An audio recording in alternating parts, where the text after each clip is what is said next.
औज़ुबिल्लाहिमिनश्शैतानिर्रजीम बिस्मिल्लाहिर्रहमानिर्रहीम।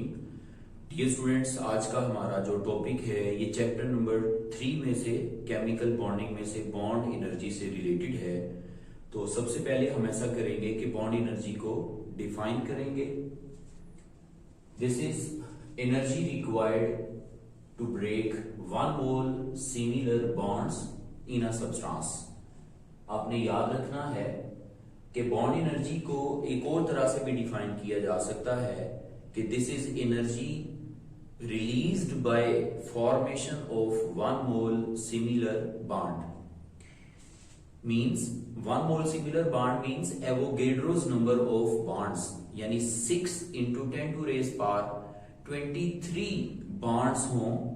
अगर ये बन रहे हों तो इनकी फॉर्मेशन से एनर्जी रिलीज होगी, क्योंकि बॉन्ड फॉर्मेशन एक्सोथर्मिक होती है। और अगर ये बॉन्ड्स हम ब्रेक कर रहे हैं तो इसके लिए हमें एनर्जी रिक्वायर्ड होगी। अब बॉन्ड फॉर्मेशन एक्सोथर्मिक और बॉन्ड ब्रेकेज एंडोथर्मिक होती है, लिहाजा इसमें एनर्जी रिक्वायर्ड होगी। सो ये रिलीज्ड और required according to the definition होगा।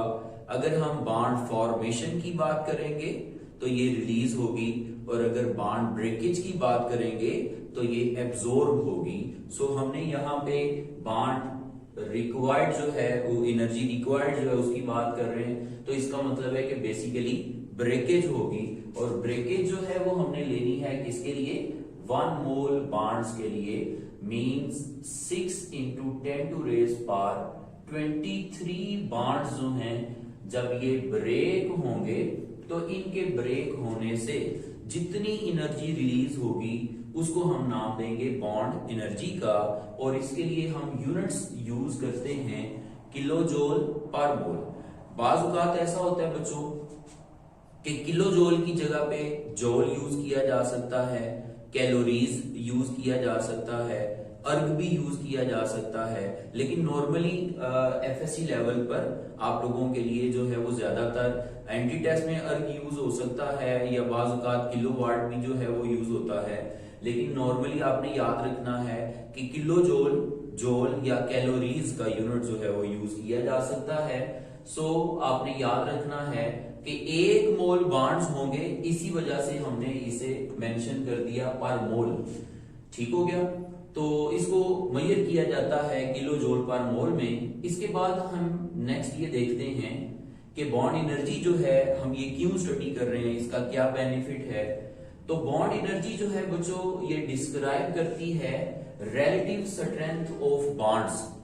अब ये रिलेटिव स्ट्रेंथ ऑफ बॉन्ड का बॉन्ड एनर्जी से क्या रिलेशन है, आपने याद रखना है इनका डायरेक्ट रिलेशन है। यानी ऐसे बॉन्ड्स जिनकी बॉन्ड एनर्जी हाई होती है वो नॉर्मली स्ट्रॉन्ग बॉन्ड जो है वो कंसीडर किए जाते हैं, और जिन बॉन्ड्स की बॉन्ड एनर्जी लेस होगी तो वो जो है वो रिलेटिवली वीक बॉन्ड्स जो हैं वो कंसीडर किए जा सकते हैं। सो आप ये सिंपली ये समझ लीजिए कि this is just a value based comparison between the strength of 2 bonds. ये 2 बॉन्ड्स के दरमियान में वैल्यू बेस्ड कंपैरिजन है। So bonds with high bond energy are stronger bonds, and bonds with lesser bond energy are weaker bonds. So we can compare the relative strength of different bonds by using their values of bond energy. Next, percentage of ionic character भी इसके जरिए जो है वो define किया जा सकता है। खैर हम इसको जो है वो डायपोल मूवमेंट के जरिए भी बताते हैं, जो कि हमारा नेक्स्ट लेक्चर होगा। लेकिन यहाँ पे भी मैं आपको इसकी थोड़ी सी वजाहत कर दूं कि ऐसे बॉन्ड्स जिनमें आयोनिक कैरेक्टर ज्यादा होता है उनकी बॉन्ड एनर्जी जो है वो ज्यादा होती है, और जिनका आयोनिक कैरेक्टर जो है वो लेस होता है तो उनकी बॉन्ड एनर्जी कम होती है। अब हम ये जानते हैं कि आयोनिक कैरेक्टर जो है ये उन बॉन्ड्स में ज्यादा होते हैं जिनके अंदर इलेक्ट्रोनेगेटिविटी का डिफरेंस जो है वो ज्यादा होता है। ये जो बॉन्ड जितने ज्यादा पोलर होते हैं उतने ज्यादा स्ट्रोंगर होते हैं, इसलिए उनकी बॉन्ड एनर्जी भी हमेशा हाई होती है। सो फिर से बेटा जिस तरह से स्ट्रेंथ के साथ बॉन्ड एनर्जी का डायरेक्ट रिलेशन है, इसी तरह से आयनिक कैरेक्टर के साथ भी बॉन्ड एनर्जी का डायरेक्ट रिलेशन है। थर्ड चीज है स्टेबिलिटी ऑफ बॉन्ड। तो bonds with high bond energy are difficult to break. वो वाले बॉन्ड्स जिनकी बॉन्ड एनर्जी हाई होती है उन्हें मुश्किल से ब्रेक जो है वो किया जा सकता है, इस वजह से वो रिलेटिवली हाई स्टेबल होते हैं। और वो बॉन्ड्स जिनकी बॉन्ड एनर्जी लेस होती है, ऑब्वियसली वो जो है वो जिनकी बॉन्ड एनर्जी लेस होगी वो लेस स्टेबल होंगे, और जिनकी बॉन्ड एनर्जी हाई होगी वो मोर स्टेबल होंगे। सॉरी, इसमें अगर कोई कंफ्यूजन होगी आप फिर से एक दफा इस स्टेटमेंट को सुन लें कि जिनकी बॉन्ड एनर्जी जो है वो हाई होगी वो ज्यादा स्टेबल होंगे, और जिनकी बॉन्ड एनर्जी लेस होगी वो लेस स्टेबल होंगे। तो इसी तरह से आपने रिएक्टिविटी के साथ भी इसको कंपेयर कर लेना है। So bonds with high bond energy are normally less reactive. अगर आप सिमिलर नेचर ले रहे हैं, अब आपने ऐसा नहीं करना कि एक आयोनिक बॉन्ड को और एक कोवेलेंट बॉन्ड को कंपेयर करना शुरू कर दें। आप दो कोवेलेंट बॉन्ड लें और उसमें से वो कोवेलेंट बॉन्ड जिसकी बॉन्ड एनर्जी हाई है वो लेस रिएक्टिव होगा, और जिसकी बॉन्ड एनर्जी लेस है वो मोर रिएक्टिव होगा। तो फिर अब आपने याद रखना है कि स्टेबिलिटी के साथ तो डायरेक्ट रिलेशन है बॉन्ड एनर्जी का, मगर रिएक्टिविटी के साथ इनवर्स हो जाएगा। सो स्टेबिलिटी और रिएक्टिविटी इनका भी आपस में इनवर्स रिलेशन होगा। स्टेबल बॉन्ड्स लेस रिएक्टिव होंगे और मोर जो है वो less stable bonds more reactive होंगे। उसके बाद हम आ जाते हैं फैक्टर्स जो कि इसको अफेक्ट करते हैं बॉन्ड एनर्जी को। तो आपने याद रखना है कि सब्सटेंसेस की bond energy normally bond polarity के साथ जो है वो डायरेक्टली प्रोपोर्शनल होती है, या इलेक्ट्रोनेगेटिविटी के डिफरेंस के साथ जो है वो डायरेक्टली प्रोपोर्शनल होती है। फॉर एग्जांपल मैं एक छोटी सी एग्जांपल देता हूं तो ये दोनों पॉइंट्स जो हैं ये हमारे क्लियर हो जाएंगे। फ्लोरीन की इलेक्ट्रोनेगेटिविटी 4 है और क्लोरीन की इलेक्ट्रोनेगेटिविटी जो है वो 3.5 है। अब हाइड्रोजन की इलेक्ट्रोनेगेटिविटी 2.1 होती है, तो 2.1 और 3.5 के दरमियान जो डिफरेंस है वो लेस है, जबकि 2.1 और 4 में जो डिफरेंस है वो ज्यादा है।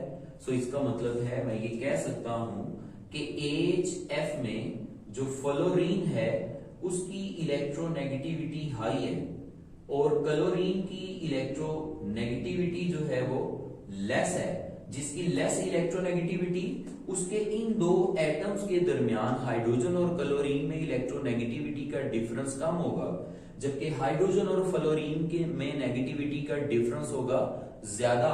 तो जिनमें डिफरेंस ज्यादा उनकी बॉन्ड एनर्जी ज्यादा। सो HF जो है इसकी बॉन्ड एनर्जी हाई होगी, जबकि HCl की बॉन्ड एनर्जी जो है ये लेस होगी। उसके बाद हम थर्ड पॉइंट पे आते हैं बॉन्ड लेंथ के हवाले से। तो अब आपने याद रखना है कि इनवर्स टू बॉन्ड लेंथ, इसका क्या मतलब है? इसका मतलब ये है कि अगर मैंने आयोडीन बॉन्ड ब्रेक करना है तो मैं ये जानता हूं कि आयोडीन एटम जो है ये साइज में काफी बड़ा होता है, जबकि इसकी निस्बत जो है वो आपने याद रखना है कि क्लोरीन का जो एटम है वो छोटा होता है, साइज में स्मॉल होता है। लिहाजा क्लोरीन मॉलिक्यूल की बॉन्ड एनर्जी जो है वो क्या होगी? वो हाई होगी, जबकि आयोडीन की बॉन्ड एनर्जी जो है वो लेस होगी। और ये डिपेंड किस पे करेगा? बॉन्ड लेंथ पे। आप इसमें एटॉमिक साइज भी ले सकते हैं, लेंथ भी ले सकते हैं। आयोडीन की बॉन्ड लेंथ ज्यादा होगी तो बॉन्ड एनर्जी कम होगी, या आयोडीन का एटॉमिक साइज बड़ा है तो बॉन्ड एनर्जी कम होगी। तो ये दोनों चीजें जो हैं वो इसमें कवर हो जाएंगी, ये दो फैक्टर्स जो हैं वो इसमें कवर हो जाएंगे आपके। ठीक है, नेक्स्ट हम आते हैं बॉन्ड एनर्जी की कैलकुलेशंस के हवाले से कि हमने बॉन्ड एनर्जी जो है वो कैलकुलेट कैसे करनी है। ठीक है, तो सबसे पहले हम बात करते हैं एग्जांपल के तौर पर HCl को ले लेते हैं कि अगर मैंने HCl की बॉन्ड एनर्जी कैलकुलेट करनी है तो बुक के ऊपर उसने थोड़ा सा टफ करके किया है, मैंने उसे बिल्कुल सिंपल अंदाज में जो है वो कोशिश की है कि आप अच्छे तरीके से समझ जाएं, और क्लास के अंदर इंशाल्लाह हम इसे और ज्यादा एग्जांपल्स के साथ जो है वो सोल्व करेंगे। तो फिलहाल आप देखें कि लेट्स सपोज कि मुझे अगर HCl की बॉन्ड एनर्जी कैलकुलेट करनी है तो उसके लिए मैं क्या करूंगा? मैं हाइड्रोजन की बॉन्ड एनर्जी लूंगा, हाइड्रोजन मॉलिक्यूल की किलो जूल पर मोल के अंदर। ठीक है, इसे मैं जब एवोगेड्रोस नंबर से डिवाइड कर दूंगा, मुझे ये पता है कि H2 bond energy in kilo joule पर मोल मींस कि मेरे पास 1 मोल हाइड्रोजन के मॉलिक्यूल है। तो 1 मोल को जब मैं एवोगेड्रोस नंबर से डिवाइड करूंगा तो ये सिंगल मॉलिक्यूल बन जाएगा। अब हाइड्रोजन के 1 मॉलिक्यूल में 2 एटम्स होते हैं, मुझे सिंगल एटम की एनर्जी चाहिए, लिहाजा पहले तो मैं एवोगेड्रोस नंबर से डिवाइड करके सिंगल मॉलिक्यूल बनाऊंगा और फिर मैं 2 से डिवाइड कर दूंगा तो वो सिंगल एटम की बॉन्ड एनर्जी बन जाएगी। ठीक हो गया। आप ये सिंगल स्टेप में भी कर सकते हैं। Bond energy of hydrogen molecule in kilojoule per mole divided by 2 and Na, 2Na इकट्ठा डिवाइड कर दें तो ये सिंगल स्टेप हो जाएगा। तो आपके पास bond energy single hydrogen atom की आ जाएगी। यूनिट सेम रहेगा किलो जूल, मगर अब ये पर मोल नहीं होगा, इसका यूनिट जो है ये किसमें चला जाएगा, ये कन्वर्ट हो जाएगा किलो जूल पर एटम के अंदर। ठीक है। और यही वाला सेम जो प्रोसीजर है ये आपने क्लोरीन पे अप्लाई कर देना है। Bond energy of chlorine molecule in kilo joule पर mole divided bye Avogadro's number divided by 2, तो ये इक्वल हो जाएगा bond energy of single hydrogen chlorine atom. ये सिंगल क्लोरीन एटम की बॉन्ड एनर्जी आ जाएगी और ये भी किलो जूल पर एटम में ही होगी। तो kilo joule per atom of hydrogen atom and kilo joule per atom of chlorine, इन दोनों को हम ऐड कर देंगे, यानी bond energy of hydrogen atom plus bond energy of chlorine atom, तो ये इक्वल हो जाएगा बॉन्ड एनर्जी ऑफ HCl के। ठीक है, ये HCl की बॉन्ड एनर्जी के इक्वल आएगा। अभी भी आपने याद रखना है कि ये HCl की जो बॉन्ड एनर्जी है बेटा, ये आएगी किलो जूल पर मॉलिक्यूल के अंदर, किलो जूल पर मॉलिक्यूल। ठीक है, अगर आप इस किलो जूल पर मॉलिक्यूल को कन्वर्ट करना चाहते हैं किलो जूल पर मोल के अंदर, तो आप एवोगैड्रोस नंबर से इसे मल्टीप्लाई कर देंगे तो ये कन्वर्ट हो जाएगी किलो जूल पर मोल के अंदर। नेक्स्ट हम ऐसा करते हैं कि एक और छोटा सा पॉइंट है, बुक के ऊपर उसने एक टेबल बनाया हुआ है, उस टेबल को, उसकी जो थ्योरी है वो अवेलेबल नहीं है, वो मैंने यहाँ पे आपको कवर करने की कोशिश की है। ये एक प्रॉपर्टी होती है बॉन्ड की जिसको हम नाम देते हैं इबनॉर्मेलिटी इन बॉन्ड्स, बॉन्ड इबनॉर्मेलिटी।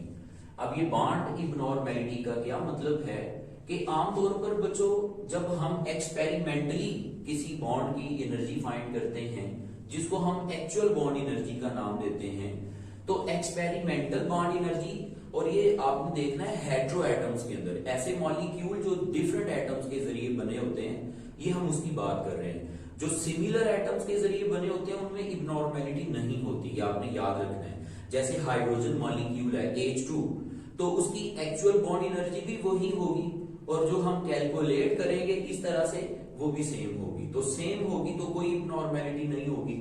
लेकिन अगर हेटेरो एटम्स हैं जैसा कि HCl है, तो HCl के अंदर बॉन्ड में इबनॉर्मेलिटी आएगी।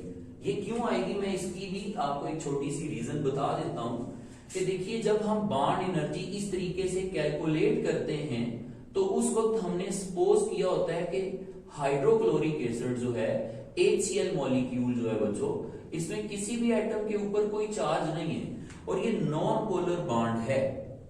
लेकिन हम ये जानते हैं कि हाइड्रोजन और क्लोरीन में इलेक्ट्रोनेगेटिविटी के डिफरेंस की वजह से क्या होगा कि क्लोरीन के ऊपर पार्शियल नेगेटिव जबकि हाइड्रोजन के ऊपर पार्शियल पॉजिटिव चार्ज आ जाएगा। तो इस डिफरेंस की वजह से क्या होगा कि ये बॉन्ड जो है ये शॉर्ट हो जाएगा। हम ये जानते हैं कि बॉन्ड लेंथ के साथ इनवर्स रिलेशन है, अगर लेंथ कम हो रही है तो एनर्जी बढ़ जाएगी, लिहाजा इस पोलर बॉन्ड की बॉन्ड एनर्जी स्लाइटली बढ़ जाएगी, ज्यादा हो जाएगी। तो इसलिए आपने याद रखना है कि एक्चुअल बॉन्ड एनर्जी हमेशा ज्यादा होती है due to difference in electronegativity of hetero atomic bonds. ठीक है, तो एक्सपेक्टेड बॉन्ड एनर्जी कम होगी जो हमने कैलकुलेट की होगी, तो ये जो डिफरेंस आएगा इस डिफरेंस को हम नाम देते हैं बॉन्ड इबनॉर्मेलिटी का, बॉन्ड एनर्जी की इबनॉर्मेलिटी। और बॉन्ड एनर्जी की जो इबनॉर्मेलिटी होगी ये बच्चों इलेक्ट्रोनेगेटिविटी के डिफरेंस के साथ डायरेक्ट होगी। जितना ज्यादा डिफरेंस आएगा इलेक्ट्रोनेगेटिविटी का, आपने याद रखना है बॉन्ड की इबनॉर्मेलिटी उतनी ज्यादा। अब हम ये जानते हैं कि हाइड्रोजन और फ्लोरीन में इलेक्ट्रोनेगेटिविटी का डिफरेंस हाई होता है, लिहाजा इसमें बॉन्ड की इबनॉर्मेलिटी सबसे ज्यादा, मतलब कि इसकी एक्सपेक्टेड और एक्चुअल बॉन्ड एनर्जी में हाई डिफरेंस होगा। क्लोरीन और हाइड्रोक्लोरिक एसिड में एक्सपेक्टेड और एक्चुअल में लेस डिफरेंस होगा और HBr में और ज्यादा जो है वो डिफरेंस कम होता चला जाएगा। तो इबनॉर्मेलिटी हम कैसे फाइंड कर सकते हैं, actual bond energy minus calculated bond energy that is bond abnormality. अब आपने कुछ फैक्ट्स एंड फिगर्स हैं जो आपने याद रखने हैं, ये एंटी टेस्ट में भी आपसे पूछे जा सकते हैं। तो आपने याद रखना है कि सिंगल बॉन्ड की एनर्जी जो है वो हमेशा कम होती है, डबल बॉन्ड छोटा होता है, उसकी बॉन्ड एनर्जी ज्यादा होती है। उसकी वजह ये है कि एक सिंगल बॉन्ड में सिर्फ एक सिग्मा बॉन्ड होता है, जबकि डबल बॉन्ड के अंदर एक सिग्मा और एक पाई बॉन्ड होता है। जबकि ट्रिपल बॉन्ड की एनर्जी सबसे ज्यादा होती है क्योंकि इसमें एक सिग्मा और दो पाई बॉन्ड होते हैं, ठीक है। उसके बाद आपने याद रखना है कि एक पाई बॉन्ड की एनर्जी लेस होती है, जबकि एक सिग्मा बॉन्ड की एनर्जी हमेशा ज्यादा होती है। यानी अगर आपको एक वक्त में एक तरफ एक सिग्मा बॉन्ड तोड़ना है और दूसरी तरफ एक पाई बॉन्ड तोड़ना है, तो सिग्मा बॉन्ड जो है इसकी एनर्जी हाई होगी। इसकी वजह यह है, मैंने आपको ओवरलैपिंग के टॉपिक में वीबीटी के अंदर ये बात सिखाई थी कि हेड टू हेड ओवरलैपिंग से स्ट्रॉन्ग बॉन्ड बनता है और वो सिग्मा बॉन्ड होता है।